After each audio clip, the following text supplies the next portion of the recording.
there are a few recordings of Animation Club events which are they kind of start abruptly, halfway, you know, a little bit of the way through. So anyway, we'll try not to do that tonight. I'd like to explain to everyone why we look like we're looking up at the sky too. Actually, I can do this just with one screen because I'll just go here and I can put that up. I'll just do one screen. That's fine. But that's What are you talking you about? don't have to do anything differently. I was extending my screen, but I'll just do one screen because I just want to see it up there. yeah, it's all going to be oops, duplicate. There's nothing there. Right, people are joining us now, and then once we start, once it's an open meeting, then more people will join us. So good evening, everyone. I'm recording tonight's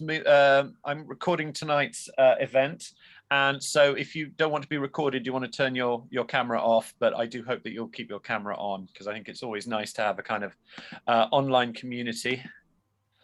Okay, yeah. So Stuart and Rosemary are here. Susa. And I can't, Maybelle. Oh, well, that's nice. Thank you, Susa, Stuart, and Maybelle. I think more people are going to be joining us. There's been quite a bit of online interest. Oh, Linda's here as well. I know. I'm going to deactivate the. I can deactivate the.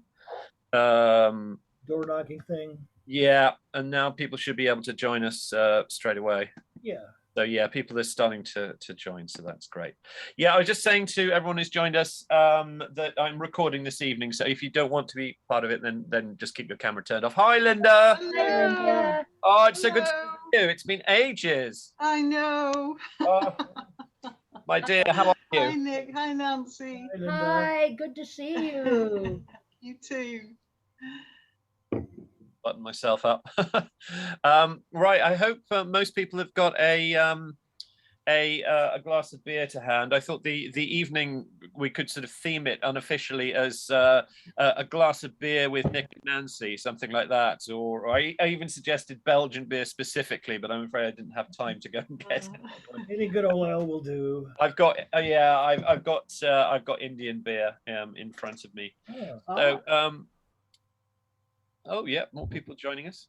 Well, I'll just sort of, start sort of gradually, gently, and then we can kind of gear things up when more people arrive. But I'm really delighted to welcome Nick and Nancy to tonight's event as our special guests. I have wanted them to come for a very long time, and yeah, in these kind of international days of London Animation Club, it's a very different environment. And in a way, it's an opportunity to kind of stretch out, to reach out to people who previously wouldn't have been able to join us in London. So I'm really delighted by the possibilities that this new online culture has afforded us. And we did I think 2 Californian link-ups, one with Tom Sito with an event of his own. And hi, Les.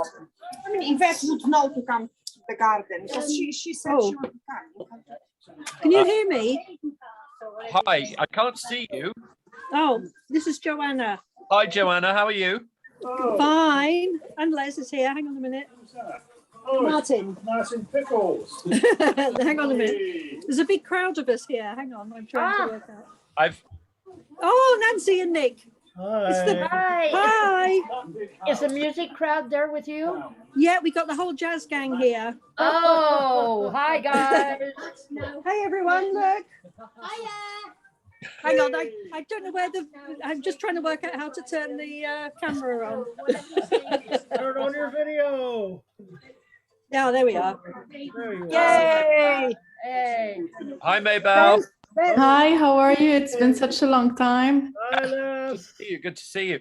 Les, Everyone. where are you? This is Barbara.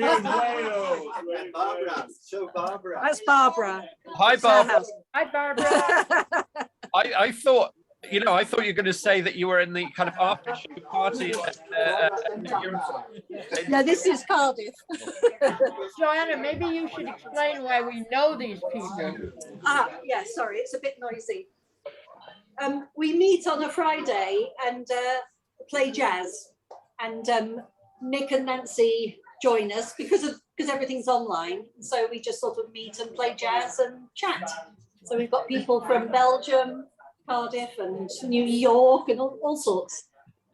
Anyway, we're ready to watch you. So sorry to interrupt. Take it away, No, Nick. that's fine. That's fine. It's really good. Thank you. It's it's nice to see everyone. And I was just saying about the kind of the long distance possibilities of the animation club. Before we begin, we are planning to do the first live face-to-face event for 18 months, for more than 18 months actually. And that will be the 4th of October with Steve Roberts. And he's very particularly keen to do a live event because he's working on a new film and he wants to bring along the latex puppets for it. And also he has a book launch, so he wanted to actually be an opportunity to bring along books and do a book signing. So it does seem very, very appropriate to have that as the first of the live events. But true to the international nature of London Animation Club lately, we are going to transmit it live. Oh, thank you. I'm in Beirut, so Whereabouts are you? I'm back in Beirut. So I've been here since 2019. It's been crazy 2 years. Yes, I bet. Insane, yeah. Well, I do hope you'll join us online next. I will. Hopefully. I'd like to see Steve again. Yeah. As well. I haven't spoken to him properly in a while. Yeah, that'll be really lovely. That'll be really lovely. I can really feel the enthusiasm coming through in his emails, because he I planned to invite him to do a show. I've been planning it for quite a long time, but he more or less invited himself. So I thought, this is fantastic. This is the moment to do it. And it will be great to sort of, do it in the flesh again. And Steve's been coming so many times live that, it seems very appropriate as the first guest of the new term. But I was just, thank you very much for coming, Nancy and Nick. As I say, I've been, how am I going to do this? I need to do speaker view. No, okay. Sorry about this, slight technical thing.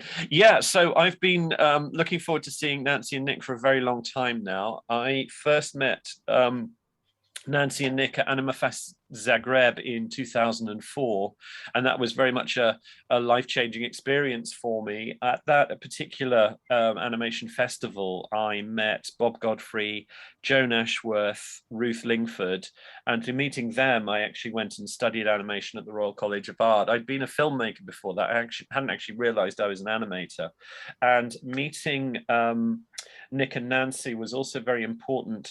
Particularly important because of London Animation Club that came along a few years later. I was saying to Nick and Nancy earlier this evening that the thinking behind London Animation Club is very much trying to capture the spirit of international animation festivals. For me, the really exciting part wasn't just seeing the films, it was actually kind of the space, the glue between the animation screenings, the fact that you get to meet people from around the world to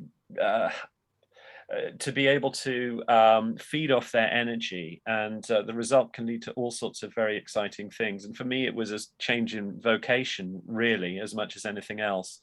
And then going back to London, I wanted to somehow keep some of that energy going. And it's always nice to see people meeting new people through London Animation Club and gossiping and groaning quite a lot about the situation of animation in this country, but then also things coming out of that. It's interesting to see a number of collaborations coming out of London Animation Club. And so with this event, for this event in particular, I wanted it to be quite sort of chilled out and very much a social thing, in the spirit of Nick and Nancy, in the spirit of the wonderful festivals that I've enjoyed.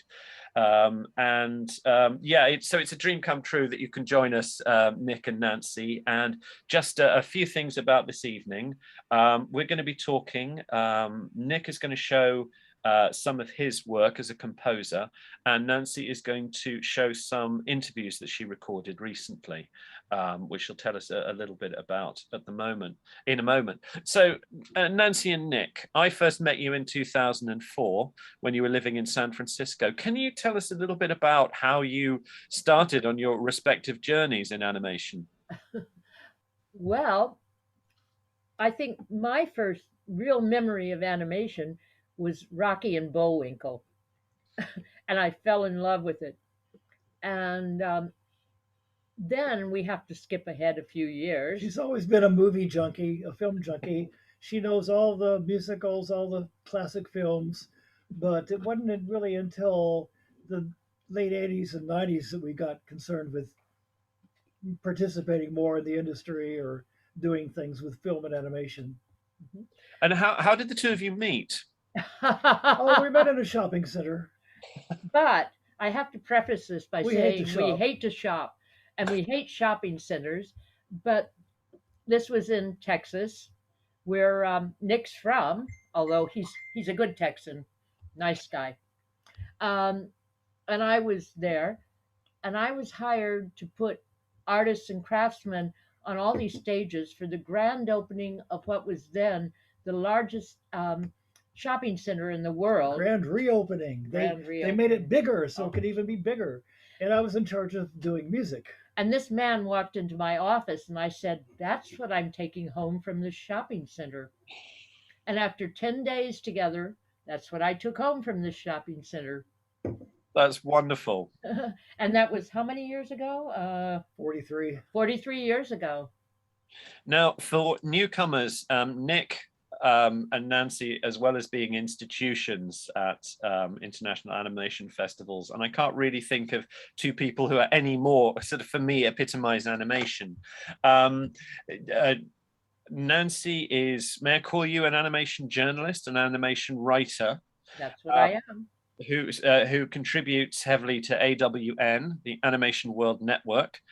Nick is a prolific composer who's worked both in a solo capacity and as part of a larger ensemble to soundtracks to a number of animated films and also some live action films, I've noticed, Nick.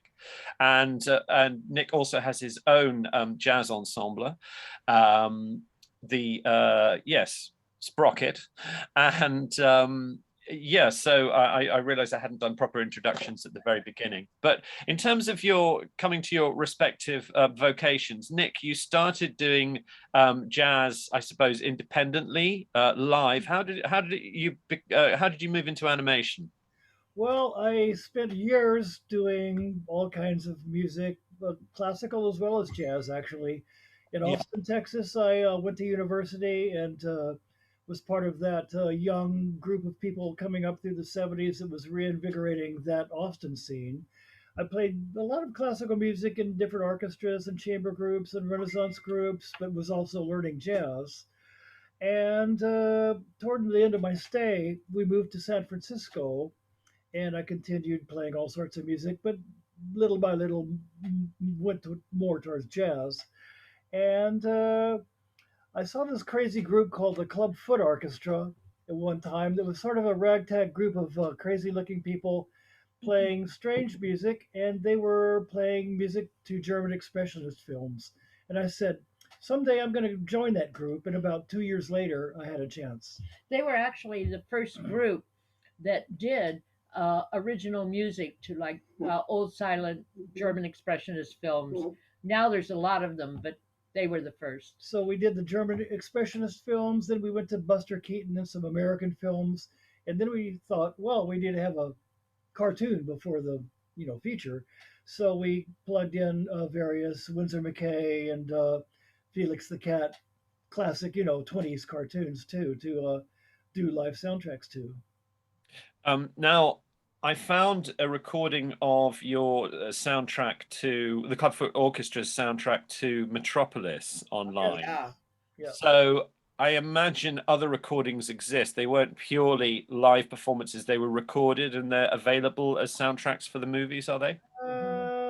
Metropolis is the only one that's really on CD. There were some other videotapes of Cabinet of Dr. Caligari and Nosferatu. I'm not sure if they're available. You can find some Caligari on YouTube, but Nosferatu, I don't think it's just a private production that we have. Okay, I see. And all of them were recorded basically live. Yeah, We didn't sure. do really any studio recordings until Felix the Cat. Okay, right. And Metropolis was actually done live at the Castro Theater in San Francisco. And then this brings us to Felix the Cat. Do you want to say a little bit more about Felix? Well, one of the sort of former members of the group was a producer, musician, and he had friends at Cal Arts that graduated and went to work in Hollywood, and they had known our work with live animation and films in San Francisco, and so Gino Robert is the person that sort of he signed on as a producer, and we signed a contract to do a season of the Twisted Tales of Felix the Cat for Film Roman in 1995. Okay. Well, should we start with showing a clip of Felix was Whoopee or Whoopee? Hey. Before you show it, can I say one thing? Yes, of course, absolutely. In case everyone thinks we're just looking up at nowhere, we're actually watching you all on our big screen TV up there instead of our computer. Nancy always likes to watch the big screen. Laptops aren't good for her. I'm looking at a tiny, tiny laptop. I should say I'm drinking beer. I hope I don't appear rude, but the kind of theme of the evening I felt was a glass of beer with Nick and Nancy. Clink, clink. So if anyone there has a glass of wine or a glass of beer, I do hope you'll join us with that. Please share the screen. We won't see you, but I'll play the. Yep, here we go. Oh, hang on a second. Could I ask the audience? Do you mind turning your video cameras off now? Because then, for the purposes of the recording, it'll be a clean recording. Okay, shall I go? Yep.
Oh,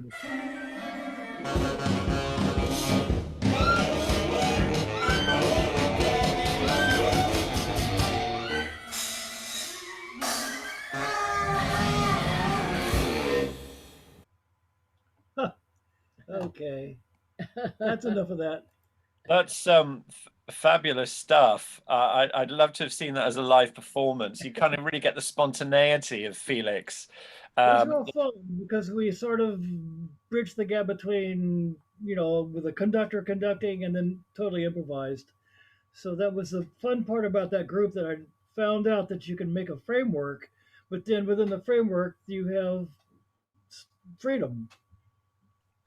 and you could really the raucousness at times really sort of reflected the anarchy, almost the subversiveness of Felix. It was that sort of thing. It was like a kind of a crazy happening group. Well, you should say how many members there were Yeah, it with was- a conductor. It was actually a 10-piece group with a conductor, with 2 reed players. Me and a friend, Sheldon Brown, played tons of different instruments, and then violin, trombone, piano, bass, guitar, Percussion. drums. And the drummer went on to move to New York and play with lots of touring groups, Bill Frisell and people like that. And of course, you yourself have worked with Tom Waits on a number of occasions. Maybe you could tell us a bit about that a little bit later. Yeah. But I just want to show, we were discussing this earlier on, Nick, Nancy, and I. This is anyone interested in finding out more about Felix. I'd say this is a must-read book by John Canemaker. It's not only informative; it's beautifully written. It's a fantastic book. Some books on animation are a little bit drier. It's a wonderful book in lots of ways. Now, shall we move on to Twisted Tales of Felix the Cat? And that was a bit later, wasn't it? That was, after a couple of years of doing this program, we got a contract to do the Twisted Tales, and that was 1995. Well, you could tell the whole film Roman story because it's pretty funny. Well, that was later. Maybe with another piece. But anyway. Oh, okay, all right. So one led to the other. That's kind of interesting because one was a live performance and the next one was a TV series. How did that kind of jump take place? Well, as I was saying, Gino Robert, that's his stage name, not his real name. But anyway, he's a writer, musician, producer. Had friends in Hollywood, and one of them was taking place with Film Roman. He was directing this series, and we got a contract because they liked our music. Actually, we were even considered for a while to be Conan O'Brien's backup band because his advisor, Howard Shore, thought that we did a great job of doing these soundtracks, but that didn't happen. Always those missed opportunities. But anyway. But then here are opportunities also which have been not missed. Taken, yes. So I mean that is a very nice windfall, more than a windfall. So it's very interesting because San Francisco and LA are 2 totally different sorts of mindsets. But anyway, we did do this. Yeah. Okay. I'd be interested to learn more about that. That could be a whole show in itself. Yeah, absolutely. That's what I was thinking. Okay, so this is Twisted Tales. Don't String Me Along. This is the very first episode that we started doing the series, and all of a sudden there were 6 composers in this group, and 3 of us were very much faster than the others. So about the second week of production, we decided, we better start giving individual people whole 6-minute episodes rather than splitting it up between. Normally, the production was we would each take a scene or 2 or 3 scenes and then would meld it all together, which was sort of the interesting thing about that group. Yeah. But anyway, this is my very first 6-minute episode of a cartoon called Don't String Me Along. And the conceit of this piece is it's always about strings. Okay. So can everyone, just for the duration of the movie, can you turn your cameras off? Okay. Is everybody off? Yep, that's all good, I think. Here we go.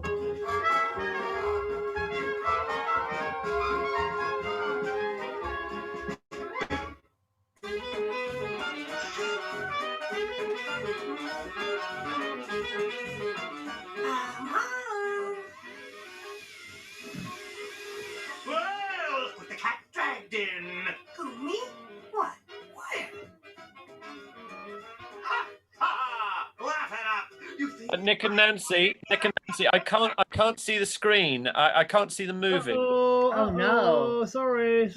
I didn't share. I must share. Where is it? There it is. Oh, sorry.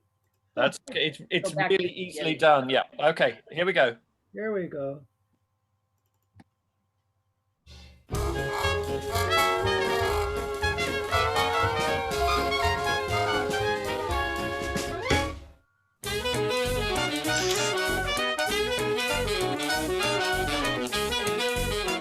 I'm home.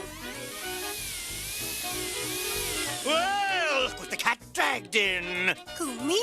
What? Where? Ha! Ha! Laugh it up. You think I enjoy being a vacuum cleaner? Is this a trick question? Well, I don't! Just look at this place. Well, I guess it could use a little tidying up. Tidying up. It could use a bulldozer! You just don't know what it's like, Felix. The lonely days. The sleepless nights. The hair balls. This is it, Felix. I'm leaving, and I am not coming back to this pigsty until you clean it up. Don't slam the door. Don't slam the door. Don't slam the door. Don't slam. He slammed the door. Well, then, the question is, where to start?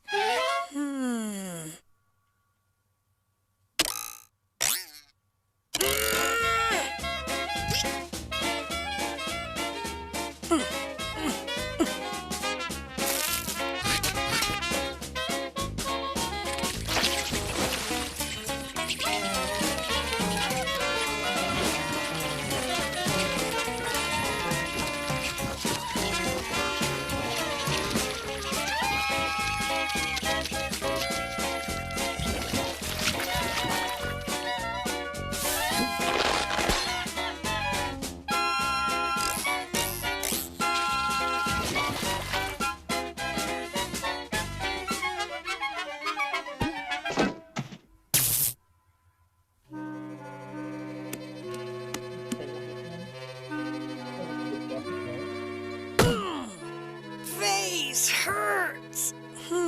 Now where was that? Ah, here it is. Whoa!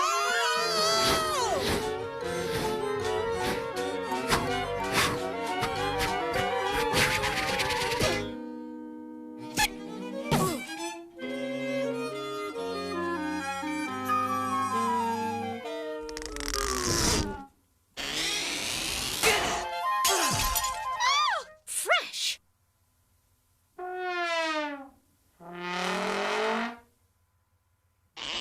Hey, did you see that? Yeah, that really rattles my windows. Hey, cat. Heard of a bad neighborhood?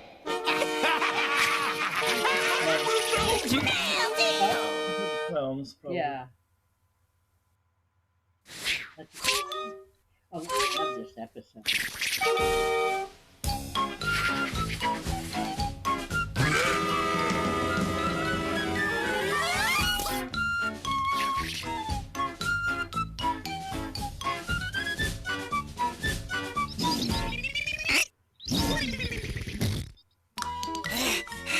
Yeah, Spike, Buddy here. Listen, I'm really in the doghouse on this Doberman deal. Oh, those guys are real pit bulls, buddy. Just throw them a bone. They'll roll over and play dead.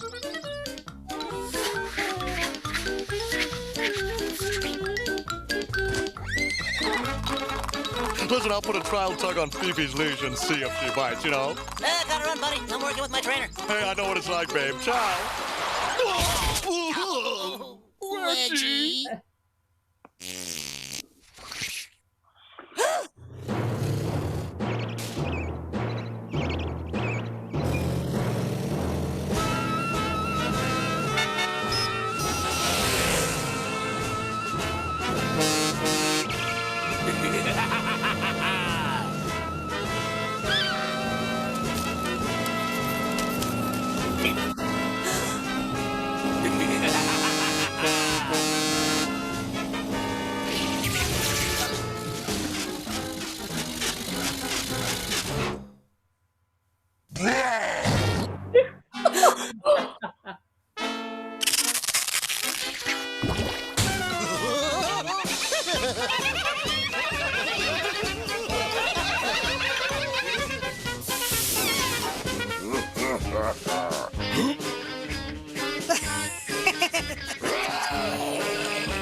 enough of that. Okay. Anyway, that was a very psychedelic series. That was sort of the order of the day. They wanted the vintage, classic 30s kind of jazz, but with a psychedelic twist. Am I right in thinking that you said it reflected a kind of a San Francisco sensibility rather than a Californian sensibility? I mean, rather than an LA sensibility. Yeah. I mean, some of the creative people liked it, but the management hated it. They totally hated it. we were really programmed to be on at the same time as basketball, Saturday morning at 9 o'clock. And so we were often preempted for the basketball games. And we know how many people who wanted to watch that show were up at 7 in the morning. 9 watching it. I do find it odd though that Felix speaks. That's sort of it was a new twist. It was not like the 20s or the 50s version. Oh, sure. But it's very accomplished. The guy that bought, it was a great production. Film Roman was doing The Simpsons and all the other ones that they were doing at the time, and it's just that the copyright went down to this fellow Joe Oriola, who did the 50s TV series, and his son Joe Oriola Jr. Was sort of, he sold the rights to do the 90s series. Right. So he had a little bit of hand in what was going on with the production. But most of Hollywood thought, what are these people doing? Well, you must be doing something right then, clearly. Well, in our own way we were. Yeah, absolutely. I've just noticed, actually, Nick, that behind your shoulder, or in fact, behind your right ear, there is a whatchamacallit, a lava lamp. Yeah, yeah. We have. Doesn't every home have one? You what? Doesn't every home have one? Lava lamp. I'm afraid mine's downstairs. And Nick, do you want to explain what the bottle is next to the lava lamp, which is kind of relevant? This one right here is wait, Delirium Tremens. Bring it into view. We're living in Ghent, in the little city south of us, right south of us in Ghent, Brugge. They have a brewery that does Delirium Tremens. Actually, I first learned of this beer when I was performing in Teatro Zinzani, a live dinner theater circus in San Francisco, where they had that beer for sale in the bar. Should we talk about that for a bit? Because I first met you in 2004 at Anima Fest Zagreb, and you were living in San Francisco at the time, and you're now living in a different place. Do you want to tell us a little bit about that? Well, Ghent. We love Ghent.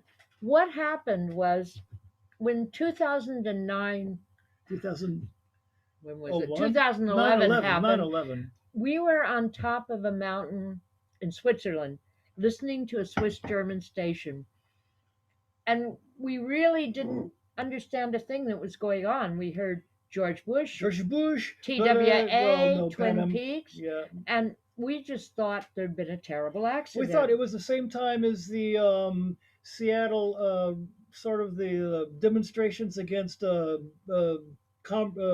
commercial things, and we thought it was another demonstration. People demonstrated. We didn't know it was like actual planes flying into buildings. We didn't know anything about that for 2 days. And we're probably the only people on the face of this earth who've never actually seen the plane crash in, thank God. Yes. And we came down to this nice little French village 2 days later. And when they heard our voices, they actually covered over the newspaper so we couldn't see it. They thought we were really sensitive about it, so we didn't know about it till we were leaving the little bar. And we saw a newspaper rack. What the heck? And then we went back to San Francisco, and we said very publicly, very vocally, we actually said it on radio and in newsprint, that we're really sorry for the loss of life, innocent life, anywhere in the world, but you cannot go around bombing the world and not expect it to come back to your country. If you're going to interfere with all the other nations in your hemisphere and the other world. Yeah. So you're maybe going to have some collateral fallout from that. And people who we had thought were great friends, like thinkers, looked at us and went, "What? You can't say that." We said, "Yes, we can say that because this is what we feel." Anyway, And that was that's the when beginning we, of the end for that's America. yeah, that's when we first began to realize we didn't belong there. But also, short animation is just nothing in America. Nobody cares about it. Nick is a composer for short animation, and I'm a journalist who writes about European animation. It just made more sense to live here. And we were in Russia at the Croc Animation Festival, and we met a professor from Ghent because here in Belgium is the second oldest animation school in the world, CASC, Founded by Raoul Servet. founded by the great Raoul Servet. And our friend said, I have an apartment attached to my house, and anytime you're traveling here in Europe, you can come spend, 2, 3 weeks, however long you want here.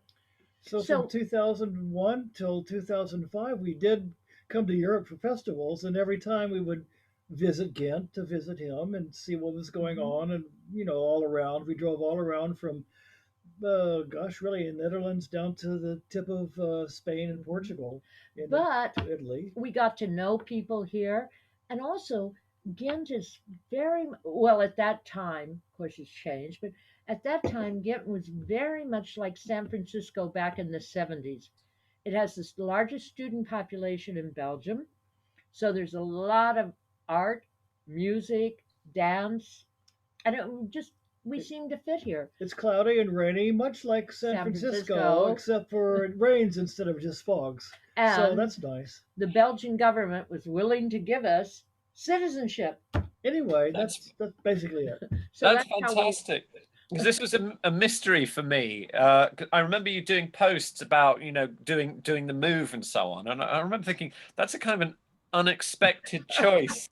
We had like 39 garage sales, I remember, yes. Oh, yeah, it's like everybody thinks you're going to go to like Paris or Brussels Or London or London. Berlin. But we love Ghent. We love small cities near a larger city. And Right. the atmosphere was so much like San Francisco. We never felt homesick. No. The time we stepped foot here, it was like home. So And we've never regretted we're a happy. moment of it. Totally fine. Well, that's really good. But then you are truly international beings as well. Of all, So there's the, that, yeah. I'm not Yes. sure I know people who are have more of an international point of view, but also actually being there on the ground and visiting the different festivals, the different countries, and so on. Well, look, this seems an appropriate opportunity to move to Nancy. So, Nancy, you are an important, well, I would say crucial animation writer. You'd say animation journalist. You and a key contributor to AWN. Do you want to say, I mean, Nick has been talking about how he got into composing scores for animated films and much besides. Do you want to say a little bit about your own experience of animation and becoming a leading writer on the subject? Well, actually, I do a lot of other things besides writing. I'm an animation historian. And, I'd assumed so, yes. Yeah. And I'm also, one of the things I'm proudest of is I am the pitching coach at Animarket in Łódź, Poland. And I really love doing that. So, yes, I write, and I love to write, but I do so many other things in animation. I was on 9 online juries during lockdown. I'm on a selection committee, so I'm just always involved. She can't get enough. She'll sit down for 12 hours and watch films and still write, and she's an animation junkie, basically. But what is your background? How did you become an animation historian? How did you become a writer and jurist? She majored in political science. Yeah, which I think is one of the greater degrees anybody should get. Don't get a journalist degree. Oh, yeah, get something else. I keep telling my students you need to have something to say. Yeah.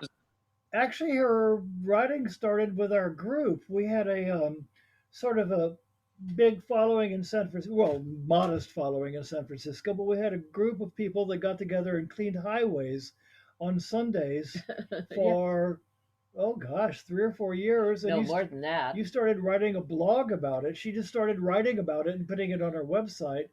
And Ron Diamond saw this and said, I like that. Anyway, you can talk about that. Am I allowed to chip in at this point? I've met Ron online, interested in Animation Club, and I was able to get him to do a special event for my students at Farnham. So if Ron is out there watching, thank you very much indeed, and I hope we'll communicate again very soon. So I have always written my whole life, and of course, when Nick formed Sprocket Ensemble, the musical group that he had in San Francisco, I wrote about that. And in San Francisco, people don't go to see short animation, but they would come to see Nick and his group because they were very well known. Dave Brubeck's son was our cellist. So we had, and Carla Kilstead, a super amazing modern violinist, was our violin player. So people would come to see that, and then they'd say, where did you find this great European animation? We've never seen anything like it. So I just started writing about that. And then... what year are we talking here? 1996 through 2006 we did the group, but it was starting in about 96 through 98. Right. So I started really writing serious. I mean, I've always written. And then Ron asked me to write for AWN. Animation World Network is the oldest animation network online. And I happen to be one of these people who write very, very, very long articles, as any of you who've read me know. But they have a lot of short things. They also have a lot of information about festivals in general. It's a very good place to just kind of find out what's happening in the animation scene. And I just love to write. Nancy's writing is very personal, and it gives you the experience of the environment of a festival, more than just the films or who's talking. It sort of gives you a picture of how it felt. I don't think of myself as a critic. And he's not an academic. It's not an academic sort of thing. It's not. It's very accessible to even Neither people. one of us are academics. Well, it's accessible to people who aren't in the animation world but want to learn about animation, because I try to give you the feeling as if you were traveling with me. And I like that approach because, as Martin says, there's more to festivals than just what films you've seen. And I don't think bad films need any more publicity, so I only want to write about things that I think people should see. Absolutely, and festivals are so much about the experience. Exactly. Now, tell me about your work as an animation historian, because on one hand, you are writing very accessible articles about your experience at festivals and other topics. Where do you reside with animation history? Well, of course, I watch animation 24 hours a day, but I also do. Well, it seems like it. Keeps me up a lot, yes. Yeah. I like to research programs. Like we do a program, Nick and I, called Tunes and Tunes, which we present at festivals. And this is the history of animation through music, starting with the Fleischer Brothers and going all the way down to Andrea Hekaitis. So I really like to do research. She's big on women in animation, the unsung heroes of women. Yeah, I do a lot of papers that I deliver at symposiums and festivals. I have one called The Unsung Women Heroes of Animation, about the early women in animation who never got any credit. Breaking the Celluloid Ceiling. And another one, Breaking the Celluloid Ceiling. And Yeah. where might we find these articles? I don't- Online from where did you do that? Well, let me see. I've delivered both of these papers at the View. Encounters Festival in Edinburgh. Yeah, they're Yeah. probably online for their I mean, festival. Would they be available at their festival website, do you think? I think so, or they were online. I don't know how I don't they. know. I don't know how these long are, they keep them up. I delivered them at August Festival. I mean, I've just delivered them at a Stop lot of Trick, yeah. Stop I don't Trick know that they Festival. have I a don't know if they have them online. site. It Maybe. would be interesting to know. I mean, I'll have a look around and see if I can source them. It would be interesting. I mean, should you ever feel so inclined, it would be great if you were to put them up online, make them available as a collection. And the topic you are describing becomes almost more and more pertinent every passing year, and it is something that I cover in one of my lectures, despite being, I feel I don't feel worthy of covering the topic really, but it's part of the syllabus for my course, and to have appropriate more additional articles on the subject I would find fascinating, because I need to expand my research really. I'll be glad to send it to you. I think Nancy's basic talent is just that she absorbs every bit of film.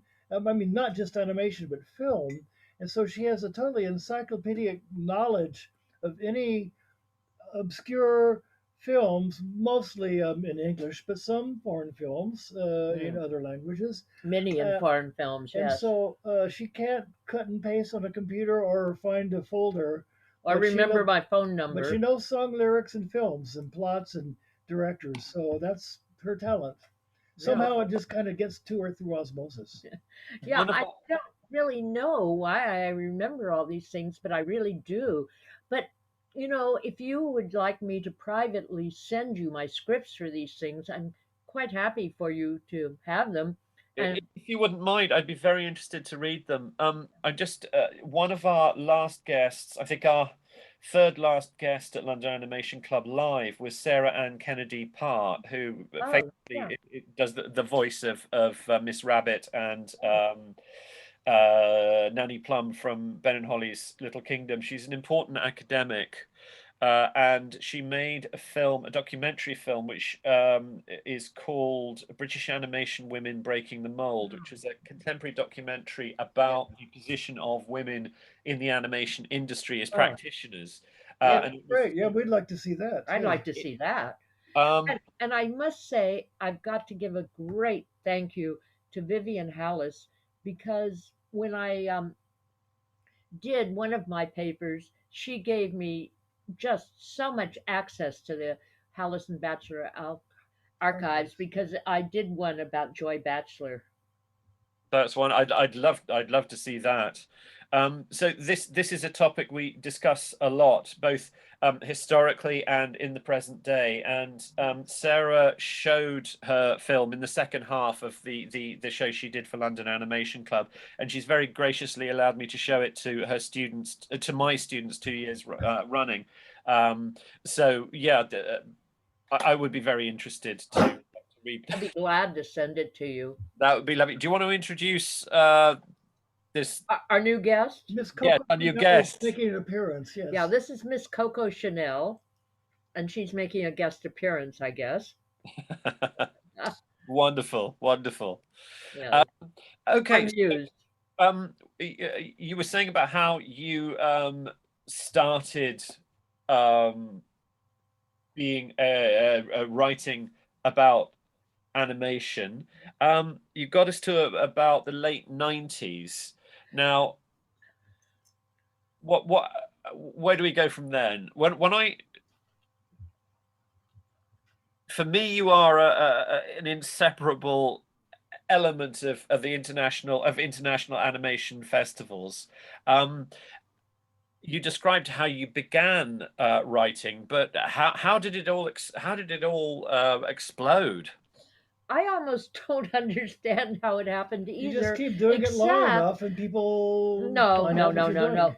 Except that people realize that I'm not going to tell gossip out of school, you know, and I do hear some great gossip. I bet. She knows some great secrets, but she's not going to do I'm not a going to Truman tell Capote. them, no. And also, I think I had this more relaxed style. I wasn't there to tear down films, as so many critics are. I was there to encourage good film, which I think we need to do more of, and to try to give people this feeling of if they were with me on this trip, who would they meet? And to introduce them to maybe some new people that they wouldn't know Yeah, otherwise. that's really a big part of what Nancy does. She's sort of like an animation yunta. If like there's a young animation person or a festival that needs to meet other people, she knows, well, I think I know who you should meet, and so she really makes an effort to do that. She really loves it. I like to connect people. If I know somebody that I think can help this person, fantastic. I'm glad to do that. And then So I she's love the a other thing. grandmother for one festival. Yeah, I'm actually the official grandmother of Anabar in Kosovo. And I don't have any grandchildren, which is great because I don't think I'd be a very good grandmother. I have grandcats, but I have a grand festival. I saw the article. It's absolutely lovely. Absolutely lovely. And there is the Nancy Award. Yeah.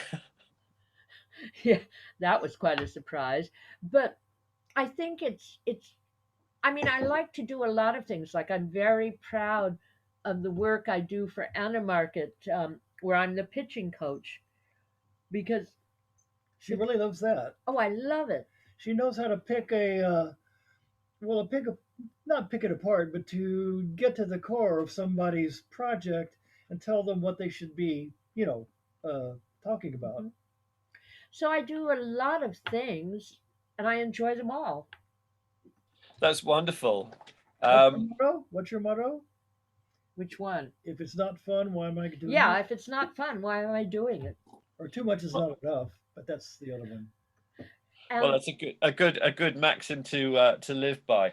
Now, I contacted Nick and Nancy some months ago. I've been wanting to invite them to London Animation Club for a long time, but as a live event, there were various hindrances to that. And I contacted Nancy to say, would you be willing, because you're about to set off on another tour of animation festivals. And I said, well, look, would you be interested in just recording some clips?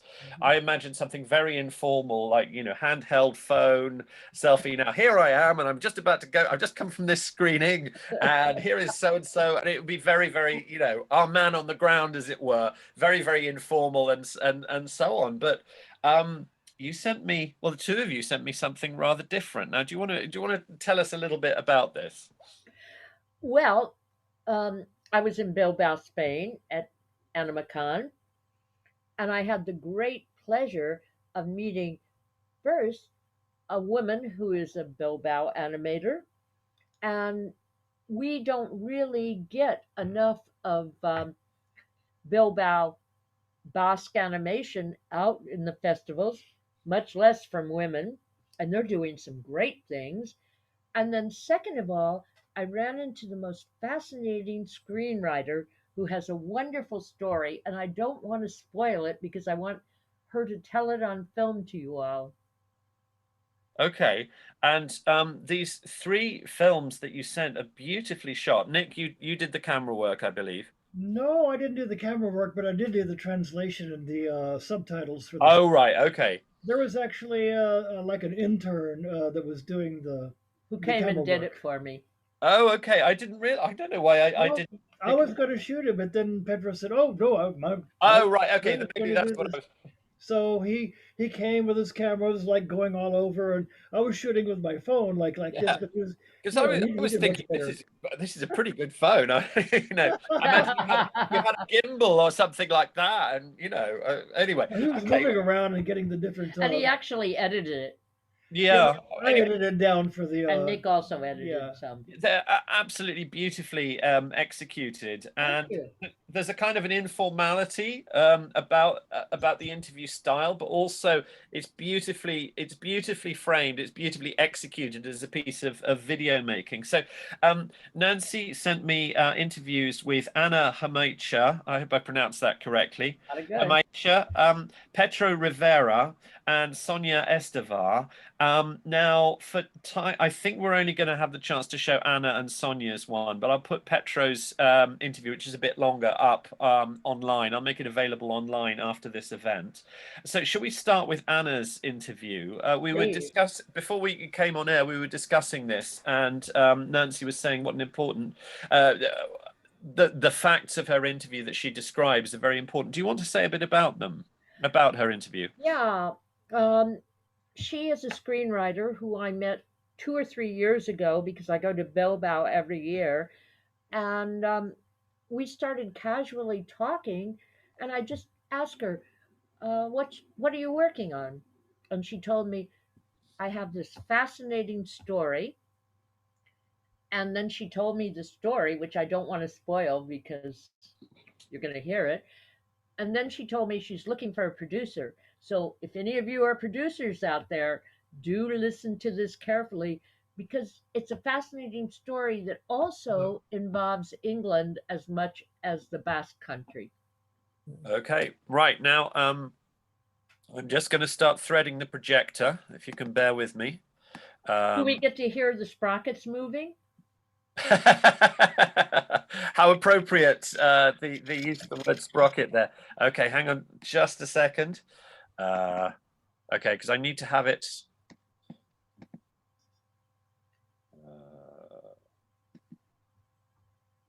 Okay, Zoom has just flagged something up. I'm hoping this is going to work.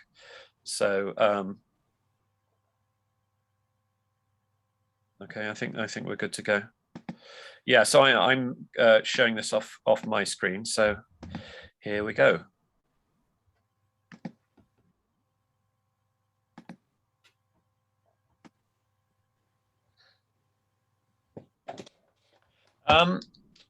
Okay.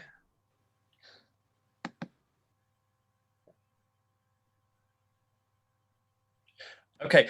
Do you happen to have the movie on your hard drive, Nick? Not on the hard drive. It's on the network, and I think it wouldn't be synced with the sound. I can find it. My apologies about this. I might. Oh God. I mean, we got to have it somewhere. Oh, man. I did it. Jeez. Because we tried this earlier, and okay, now this is looking better. Anyway, my apologies, everyone. Okay. It will work. May I just ask everyone to turn your cameras off just for the duration of this clip? Right, can you see this? Yes. Yes. Okay, here we go. Greetings. I am in Bilbao, Spain, and my guest today is Anna Hamaicha. And she is a scriptwriter and has a very, very interesting project that I want her to tell us about. Yes, it's a story about the Basque children who went from Bilbao to London, to Portsmouth, and then to London in 1937, and for escape from bombs after the Guernica bombing, and they were some of them were 2 or 3 months. Some of them were 2 or 3 years, and 500 of them they stay in London or in other places in Britain all their lives.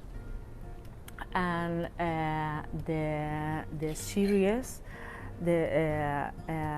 combines this story of many of the children with a mother and a daughter that goes to London in 2020, and they are surprised with the pandemic, and they must be there in London in a house that they inherited from a woman they don't knew, and they find there some letters, and they discover the story of these children that went in the Havana, that's the name of the boat, with 3,800 children.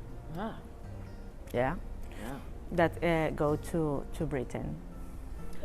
And afterwards, what happened to these children? Well, the British government put the condition to give them the children back. Their parents have to demand it.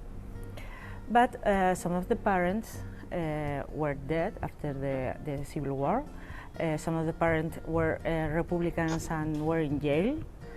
And some of them were in so poorly situation with no food and no homes. So that 500 of them never came back. And so you are writing a script about this, and where are you in the production? Well, I have a executive producer, who is managing all the product. And we have a platform in Spain who is really interested in the project, but we are searching for a English platform, English producer, to co-produce, because it's not a cheap production. So we are in this point. It's a very exciting moment, because everything is possible right now. But now we're walking step by step. And so you are looking for an English co-producer, and if anyone out there in Britain is hearing this, I think this is a fantastic project. Yeah, it is, and it's so interesting for the English English civil society, who really supported this trip for the children. Was not the government, but the civil society, women, English women who supported. And I think it's a history. It's a part of the history that not many English people know, and so little people, Spanish people, know. So I am excited to show it. And I know you have a track record as a scriptwriter. Do you want to talk about some of the things you've done in the past? I have worked in almost for ETV, is the autonomic television in Basque Country, and I have two film projects that is in development in different points.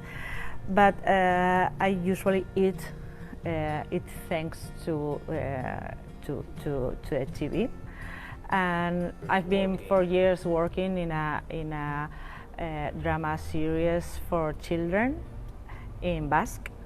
It's a musical comedy, and it's very funny too. So you go from funny to serious. Yeah.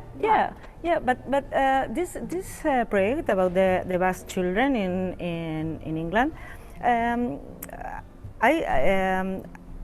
wanted to be drama, but some humor and a feel-good series. Not a tragedy, but a coming of age. Coming of age story. Yes, yeah. Well, thank you so much for telling me about this, Anna, and I wish you the best success.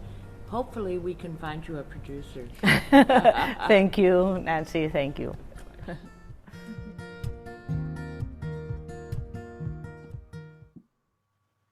So you can Nice. tell from watching that I try to have a very relaxed animation style. My idea is not for me to talk all the time, but for my guests to talk. And then when I feel like they stop, I try to ask them something that will get them going again. Absolutely. So that is a fascinating story, and yes. where can we find out more about it? If anyone wants to, if there are potential producers and so on, how can they contact Anna? Well, I think probably the best way is to email me, and then I will put them in direct contact with her. Yeah. I would love to see this film made because I think it's going to be very interesting. Yeah, absolutely. I mean, we all know about the Kinderlift children during the Nazi era, but we haven't really thought about the Basque children during the Franco era. No, it's very interesting and something I didn't know anything about. Yeah. So, okay, so, well, look, shall we show the next film, your interview with Sonia? Do you want to say a little bit about that? That was also shown at Animation, was recorded at Animación Bilbao. I probably pronounced that completely wrong. Animacon. Oh, I beg your pardon, Animacon. Which is a wonderful festival. Yeah. But I was very interested to find out about the position of Basque women animators, because we don't see much Basque animation out there, but what we do see primarily comes from men. So I had the interview with Sonia about what Basque women are doing in animation.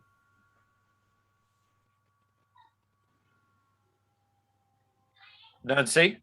Yes. Okay, shall I screen it then? Screen it. Sorry, there was a noise in the background, and I will sort that out now. Okay, so I am threading the projector with your hands. Yep, that's exactly going. Okay.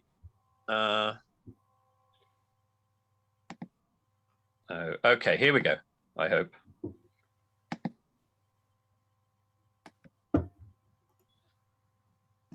Greetings from Bilbao, Spain. I'm at Animacon, and I'm with Sonia Esteban, who is a female Basque animator. And my first question to you is, how strong is female animation for you as a Basque animator? No hay muchas mujeres que se dediquen a la animación, pero sí hay muchas mujeres que hacen animación. Y en el País Vasco hay unas, yo les llamaría titanas de la animación, ¿no? And who do you feel, as a Basque animator, were your mentors when you decided you wanted to do animation? Yo estoy en el mundo de la animación un poco tarde. Vengo del mundo forestal y de química ambiental. Y después quise hacer animación stop motion, porque yo hago animación stop motion, y mis referentes son cercanos, como puede ser Miriam Ballesteros o Maite Ruiz de Austri, y bueno, Arman me gusta mucho. Gracias a Arman hago stop motion, y Laika me encanta. And how did you decide that you wanted to become an animator in a place where it is more difficult, I think, for women? Hay una pequeña anécdota sobre mí, porque estudié en animación stop motion en Barcelona, que bueno, que como yo necesito un estudio y un espacio para animar, no me importaba dónde. Es más duro, está siendo un camino más difícil, más duro, pero lo estoy haciendo. And do you think more and more Basque women are becoming interested in being animators? Sí, yo creo que cada vez hay más mujeres, cada vez hay más mujeres que estudian animación. Un porcentaje muy alto de las mujeres están en escuelas de animación. Y luego, pero bueno, luego la salida del mercado laboral no hay ese porcentaje. And what project are you working on now? Estoy ahora mismo produciendo un cortometraje que se llama Chonchonguilloa, que significa marioneta, de puppet, y habla sobre la libertad de las mujeres en la sociedad actual. Es sobre una marioneta que me cargo un poco la idea de que la marioneta y la mujer tengan libertad porque le cortas las cuerdas. Entonces es una marioneta que le van surgiendo cosas y va teniendo más cuerdas, pues ella se puede mover mejor, tiene más libertad, pero también te puedes enredar en esas cuerdas, en tantas cuerdas. También estoy haciendo una producción, yo bailo flamenco, entonces hay un grupo en Euskadi que utiliza la charlaparta, que es un instrumento de aquí, y es flamenco con pero también quieren poner proyecciones de animación en el espectáculo. I'm really excited to see more Basque women doing animation because I've seen so much from men, but I think women have very important stories to tell. Más trabajos y también, no sé, más directoras, sino que haya más mujeres, ¿no?, en todos los campos que abarca la animación. Yes. Producers, directors, all design, storyboarder, yeah. Well, thank you so much for talking to me today.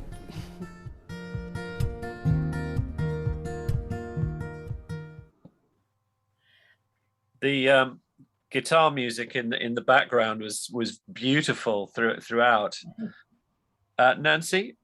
Yes. Ah, we're back. Okay. So I write very much like I interview.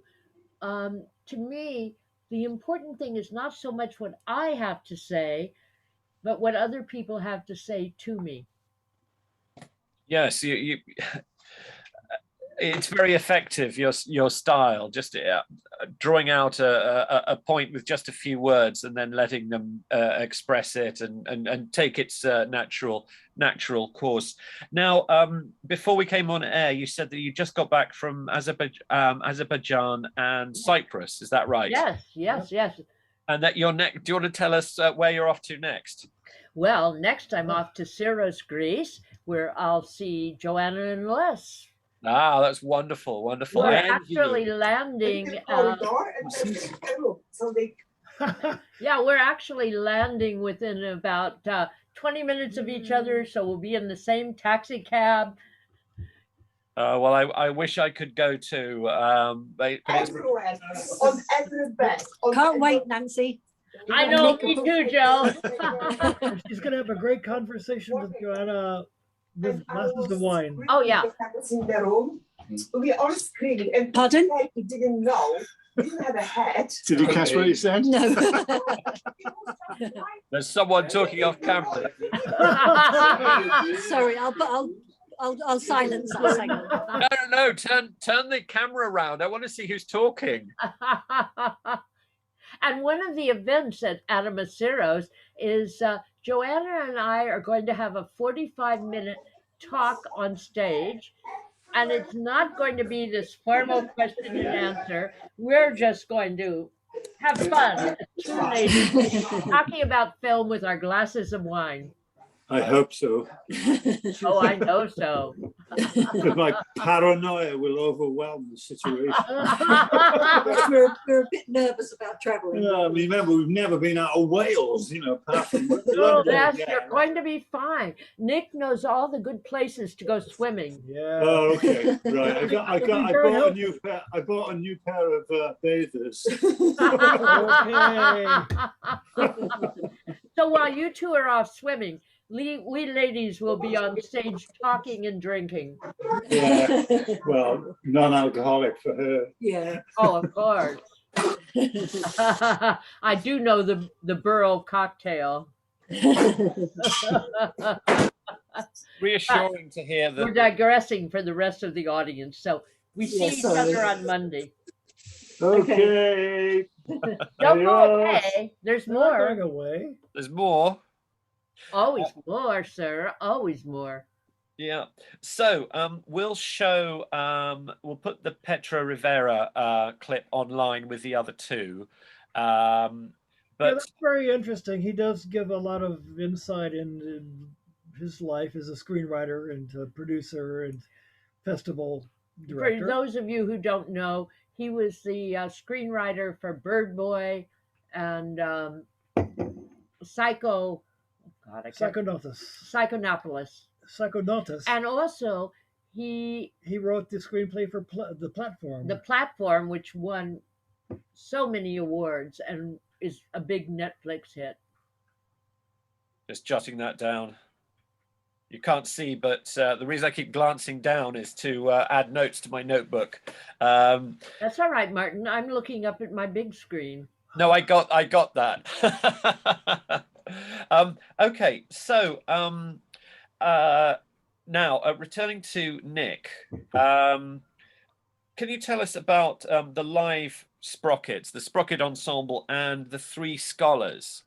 Okay, so once we completed the year of Twisted Tales of Felix the Cat, it seems that the production company, Film Roman, was really unhappy with us, and they got some guy to do some music really cheaply the next year. So I said, wait a minute, I really like having a deadline. I really want to keep working with animation. So I made up an idea to perform monthly, to do short films, a show a month, about an hour, hour and a half of short films, where I would do a soundtrack, either original soundtrack to a film, or if they already had a soundtrack, I would take the music off and make my own music with the director's permission. And we would play live in a performance space in San Francisco. We had one place which was an art gallery bar in the center of San Francisco, and some other places in Oakland and around the area that we could perform.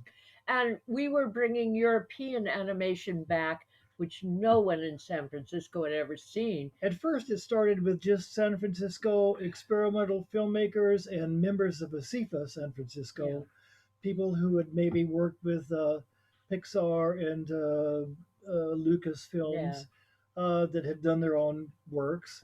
And we did a lot of experimental film in the first few months. Yeah, well, there was a group called the Know Nothing, which were a group of experimental animation people, and they brought us lots of film. And another group called the Scratch Junkies, which did scratch film.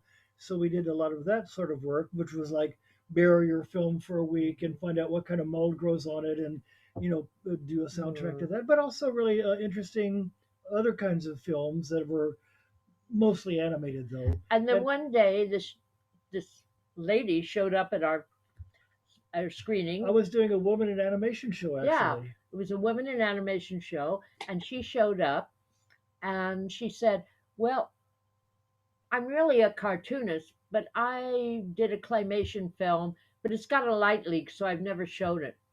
And I said, well, let me see it. And we saw it, and it was great. And this was Nina Paley's first film, and this is how we met Nina Paley. And we'll see something that I did with her later. Yeah. And so it was kind of magical because these things just kind of kept happening. It was like a nice little was a nice little moderate artistic jaunt. Yeah, a salon. And we did that for 10 years. And starting in 1997, one person we met was this young Asian American just out of high school who had done pencil drawings on his wall and animated these pencil drawings. I wish I had the a video of it, but it's only on 8mm film. Oh. But he did a work. Well, he did like 5 works that I thought were just incredible. And now he's a famous comic Jason artist. Shiga. Jason Shiga. He does comics.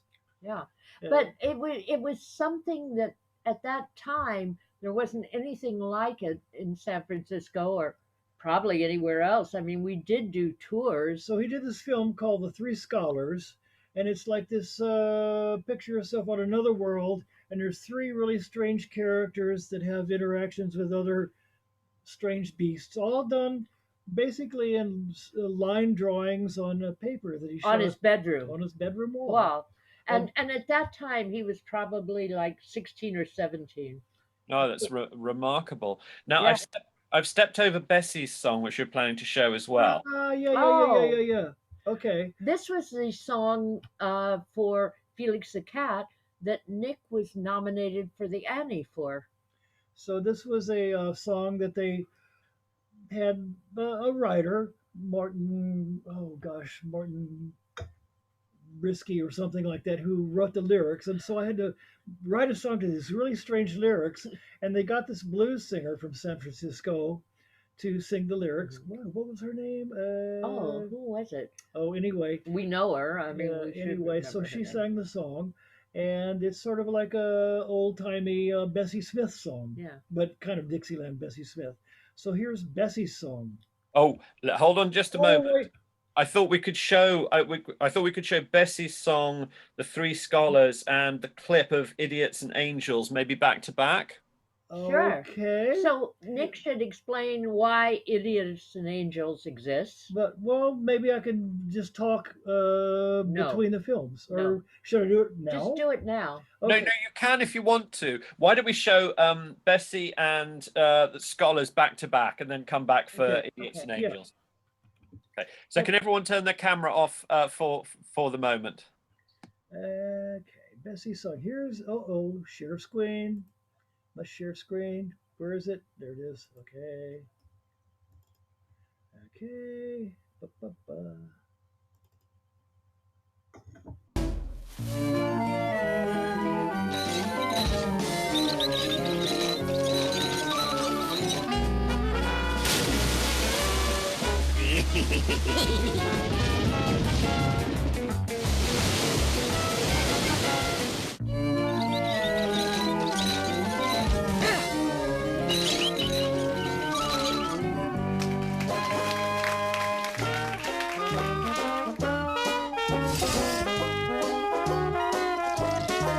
To Noah's nightclub, all the creatures round.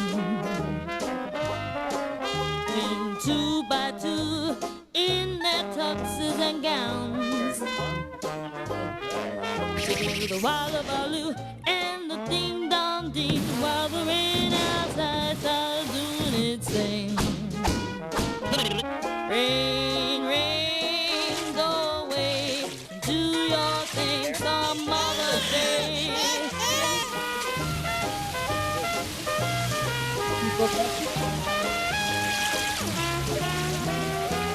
All the animals swinging, rocking their twos. The whole dance floor was stomping the blues, but the rain started rising at a mighty gale, while a blowhole solo was well by well.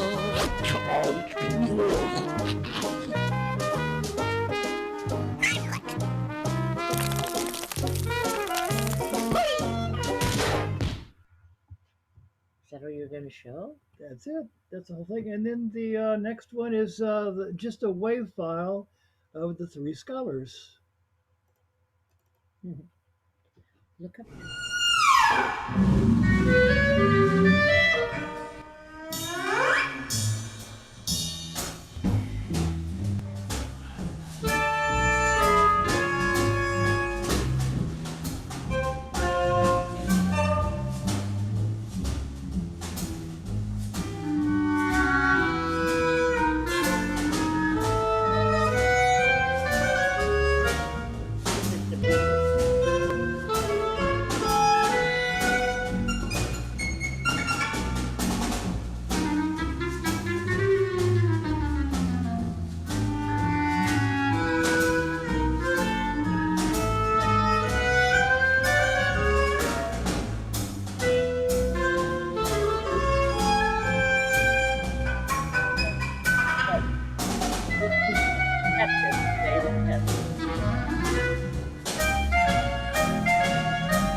Okay. Oh. So that was my first idea for the group was to get like a chamber group that could do practically anything. So what we had was violin, woodwind, me, bass, and drums or Cello. percussion. Well, no, not at first. And so that was 4 people. And so the percussionist would often play vibes or xylophone. This one was just drum set. And so the violinist was Carla Kilstedt, who is quite a famous violin soloist now. She does a lot of work in New York with new music scene there, and she could play anything that I wrote. So the idea of this group was to sort of improvise, but we would have written parts to improvise. So my idea was don't rehearse too much. Just do like 1 or 2 rehearsals, and then everybody really has to read carefully and play carefully.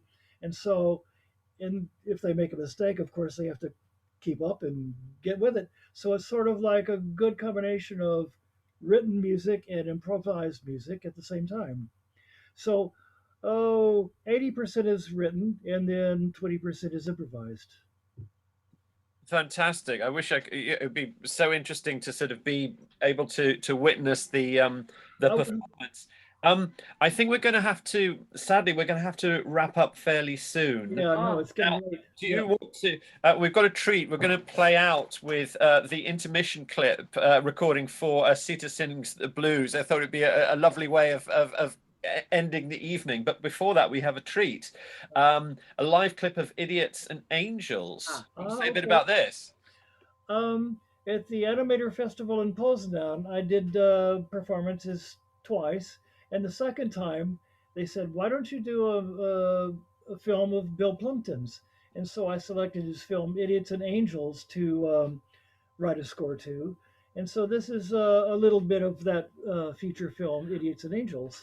But this, the musicians playing with him were all students from Poznan. No. They were students from Ghent. Oh, that's right. They were from the music school here. They were from the music school here. That's young right. people that I played with here when I moved. So here's a little bit of Idiots and Angels. Okay, where is it? Okay, share screen. Sorry. This one. Okay.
Okay. So before we go, do we have time for anybody who'd like to ask us any questions? Absolutely. So if everyone wants to come back and turn their cameras on again, I'm going to put you on gallery view. Maybelle, Stuart, anyone? Do you want to? I do hope you'll ask a question. Linda. Well, I'm putting everyone on the spot, I'm afraid, when you go, right, does everyone want to ask a question? Okay, so you're off to Syros in Greece next. What's happening after that? Nick, what projects do you have? Musical projects. Tell me about musical projects. Musical projects. Well, I have there's a group of 3 people about my same age, kind of old, not hippies, but people of a certain age, and we have a sort of Americana group. You wouldn't believe how much Belgians love American music, like Randy Newman and things like that, blues, Hoagie Carmichael. So I have a trio that does that sort of stuff. I'm looking for another film project. Anybody that has a film that they want a soundtrack for, I'm not too expensive. Besides that, we'll see what happens. I've got my garden. We're Excellent. traveling a lot. But I mean, how many weeks of the year are you away from Ghent? Me? Well, it's kind Normally- of different because Normally, like Nancy's gone, I would say 15 to 20 Good Lord. before COVID. before COVID. And now it's starting up again. We've probably done we're going to do 8 this year. Yeah, we've 6 or already 8. been at 8 festivals this year. I can go as high as like 40% of the year on the road. Normally, I don't travel because doesn't- somebody has to stay home and work and Yeah. take care of the dog. But But Nick, I've met the two of you together abroad so many times. The only time it was just Nancy was at Bradford a few years ago. Well, there have been a couple of times when I've gone alone when Nancy couldn't travel, and there are many times when Nancy goes without me. Yeah. Because I'm the one who likes to travel. Yes, well, I mean, I I'm the suspect one that likes to stay quite home. like to travel. So, are there any? I'm not a touring musician.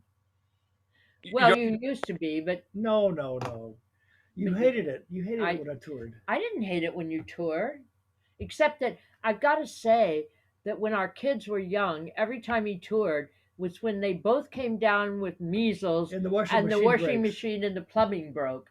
And even though I knew he was working, he was in a hotel where they made the sheets beds every day Life and is they so fed unfair. him. Life is unfair.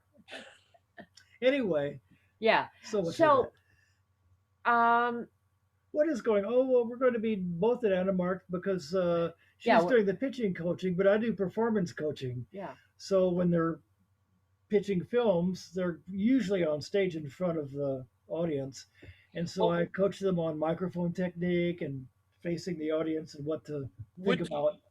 Could I ask a little favor? I mean, would you mind doing some more clips when you're there? I mean, not necessarily anything particularly elaborate, but maybe just a short editorial or something to camera.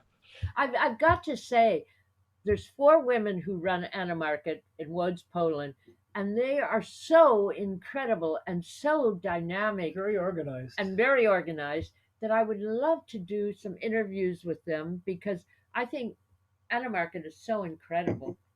I'm not asking you to go. Don't go to. It won't be like before, but that was. We'll do what we can. Okay. Well, bless you for that. Bless you. You could So be what- our eyes on the world. That's wonderful. So, would anyone like to ask any questions for Nick and Nancy, or even just Maybelle? Hi. First of all, thank you so much for this. This was very inspiring. Like, I'm really excited about what I just saw. And I have a question for both of you. I just have a technical question for Nick about how the sound was created in some of the live performances. Was it like pre-recorded or like, sorry if it's a stupid question, but I'm really interested in knowing which parts were created using instruments sometimes and which parts were actually like, because there were also sounds of people clapping and crowds. So that was, I'm a bit curious about this. Let me say something first. Excuse me. No question is ever stupid. Don't ever say that. They're all good. All questions are good. Anyway, so the Felix the Cat, the first one I played, the cheers and all the hoorays were done by us because it was like a group improvisation. But then the live Sprocket Ensemble recordings were just done with a microphone in front of the band, in a club. The sound was pretty atrocious, but we did as well as we could. Of course, the TV series was recorded in a studio, and the Poznan performance was recorded off the mixing board. Thank you. Okay, this answered my question. And But now, it's really interesting how how you would recreate these sounds, and it sounds like I was watching a cartoon.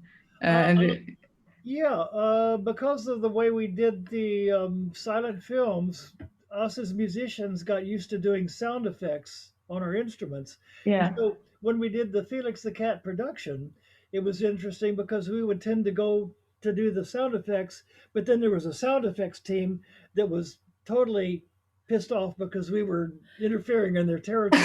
So we had to learn not to do that. Okay. But, So, yeah. Linda, Linda, I want to ask you to please say hello to Stephen for us. I certainly will. Yes, he's off to Stuttgart next week. Ah. And he's just been in Berlin at the comic convention there. So he's been quite busy with his new book. I love his new book. Well, I reviewed it. I don't know if you read the review. He's doing another one now. He's doing another one? A newer book. Well, this is the Dragon. Yeah, I love it. Novel, yes. I'd like to say also that I met Linda at an animation festival. Lots of people I know from meeting them there, and it is wonderful. You know, the social element and it's just meeting new people and things becoming. That's the important thing of the live animation festivals. You have to be there. Zoom is okay, but nothing. Yeah, you really do. You really do. And I hope to be seeing you face to face at some time soon. Are there any more questions for Nick or Nancy? I'm happy to carry on talking. I think we're going to have to wrap things up fairly soon. Sadly, it'd be nice to sort of break open some more beers and put our feet up and just carry on. But I think for the purposes of this screening event, we're going to have to wrap things up fairly soon.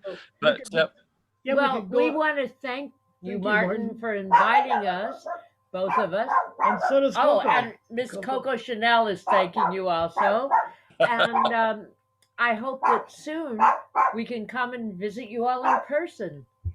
Well, that would be great. Yeah, I mean, Marie Pacou has visited us, and live and so on. So I mean, it would be wonderful if you could sort of hop across. But let's talk about that. It would be so nice to see you in the flesh, and to our pub venue, which is always fun. Yes, as I said earlier on, I'm hoping we're going to have a face-to-face event on the 4th of October, and to do a live stream of that with Steve Roberts. Well, shall we proceed? Well, I'd just like to sort of give you my thanks. It's been so good to see you. It's been fascinating to catch up and being able to interview you in depth and to see the work, which was, I think, put together quite quickly by us early this evening. So thank you for having all that to hand, Nick. Cheers to well, thank you, Martin, for inviting us. We've enjoyed the evening so much. I'm glad to hear it. So look, should we? 212,000 square meters, and I think UK is maybe more or less the same, maybe a bit bigger. I had always thought. And we'll see you, Les and Joanna, in the airport waiting for our sound driver. Soon. Well, the bloody camera's on the side, right? I know, it's an iPad. Shall we finish with Sita Sings the Blues, the intermission music? Which Nick wrote the music for. Oh, good. Well done, Nick. A little background for this. When we first moved to Ghent, we were living in our friend's, a little room in our friend's loft, and I had my laptop and just a few instruments, and so I had thought to make a recording with my friends in San Francisco before we moved, but I did this in Ghent with my laptop with a pre-recording by the piano, bass, and drums, and then I put the rest of the horns on myself.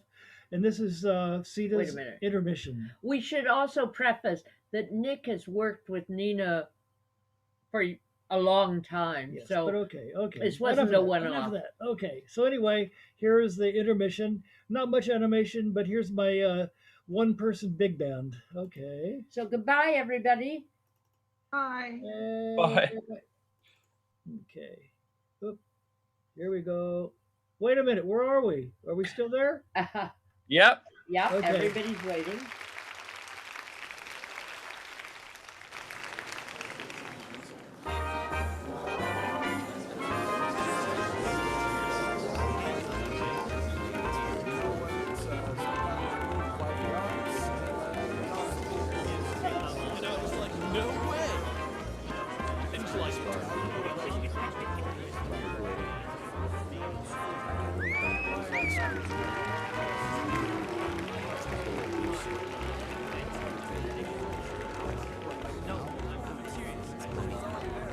It's a money.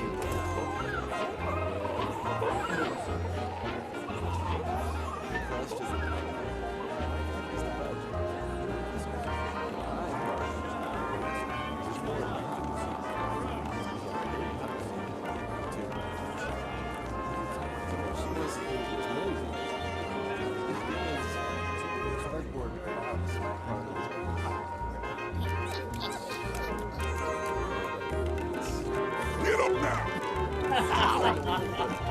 Fire!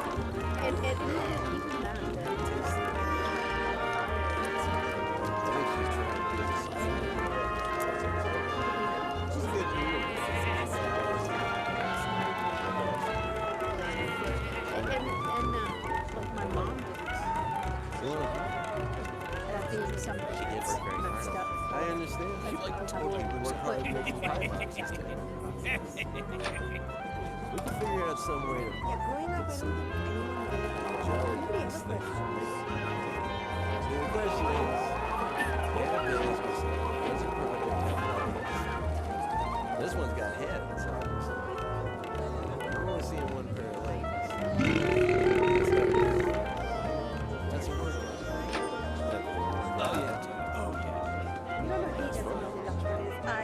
If you want to run a marathon, There's got to be somebody you here. need at least 17 not 5. You need legs. You know what You got there's women in this place. No. But not one woman. I don't want to marry this woman. I don't want to get I got my call. Now! Get up right now! Get up!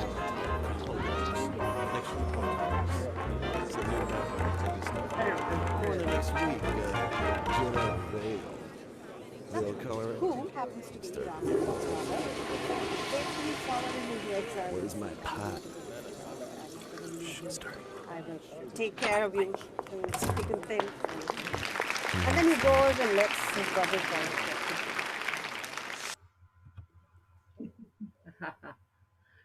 Put Martin back up. Here we go.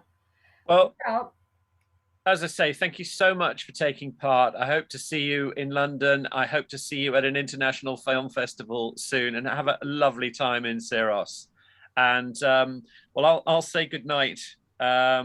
And yeah, well, I hope to see you all very, very soon. Thank you for coming. And yeah, those of you who can, please come along next time. Nick and Nancy, let's stay in touch. And yeah. Oh, thank you so much for inviting us. It was so much fun. And thanks for all your good work, Martin. Yes, thank you.